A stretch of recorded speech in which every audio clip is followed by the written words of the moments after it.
New Orleans is and always has been surrounded by water. The city was founded here, between the Mississippi, Lake Pontchartrain, and the Gulf of Mexico, mostly for its strategic location for commerce. Water was essential to the city's existence, and it continues to be an indispensable resource to this day, but it can also be a threat.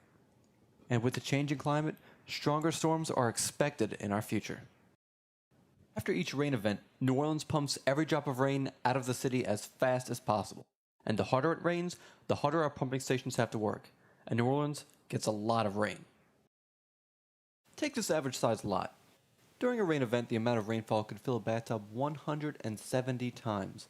And currently, our approach tries to get rid of water as fast as possible. Unfortunately, our pipes and pumps can only handle so much at any given time, so when everyone forces their water into the drain at once, bag flooding will occur. Now try and think of our pipes as a roadway network, and it's rush hour. There's simply too much too quickly, resulting in a water traffic jam, and this causes a lot of problems for residents downstream.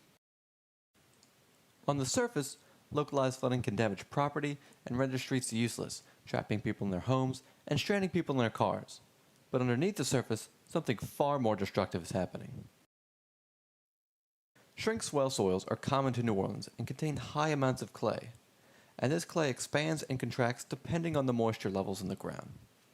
When we drain stormwater as fast as possible, we don't allow water to infiltrate the ground, and this leads to compacted soils and sinking, or subsidence of the land above.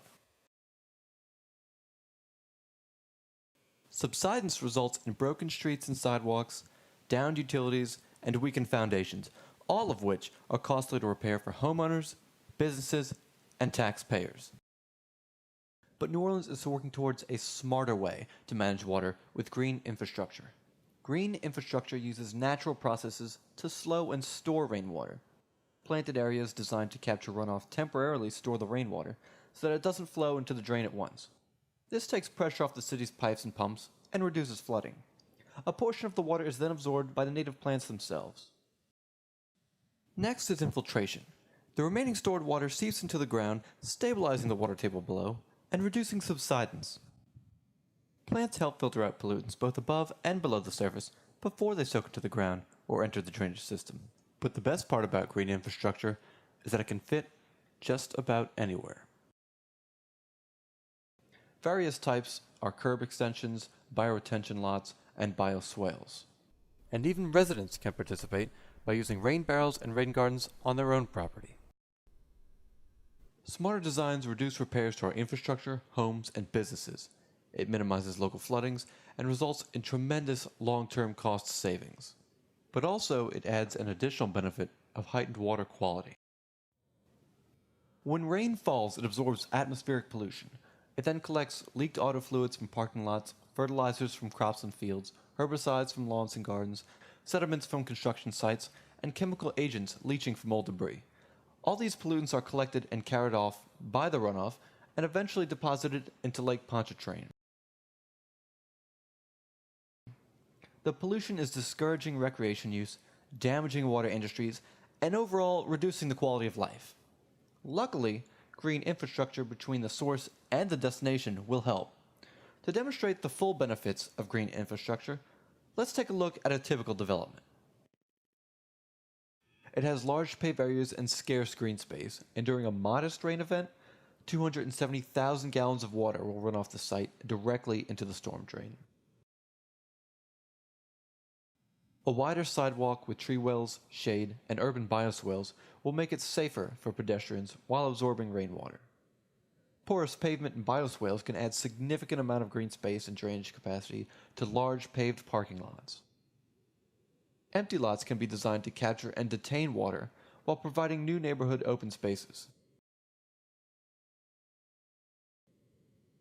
Nearby intersections could be enhanced with water retention basins and provide traffic calming.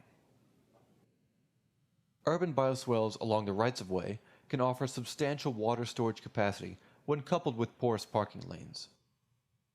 Green roofs can extend the longevity of a roof as well as become an attractive water retention system. And residents can also participate by incorporating rain barrels and rain gardens onto their own landscape.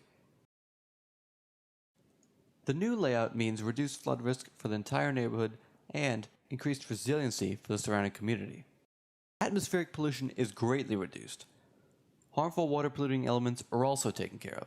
Suspended solid quantities are greatly diminished, and heavy metals like copper and zinc are largely mitigated. Now, these green infrastructure elements also reduce subsidence damages, and green spaces have proven to increase nearby property values. Now, if only a fraction of the green infrastructure shown here were applied to the entire greater New Orleans area, it could store nearly 25% of our rainwater and typically cost significantly less than the alternative of adding more and larger pipes. And the complementary system results in more benefits to the residents overall. Green infrastructure is just one of several strategies in New Orleans' multiple lines of defense against flooding. So spread the word and help lead us towards building a stronger and more resilient future for New Orleans.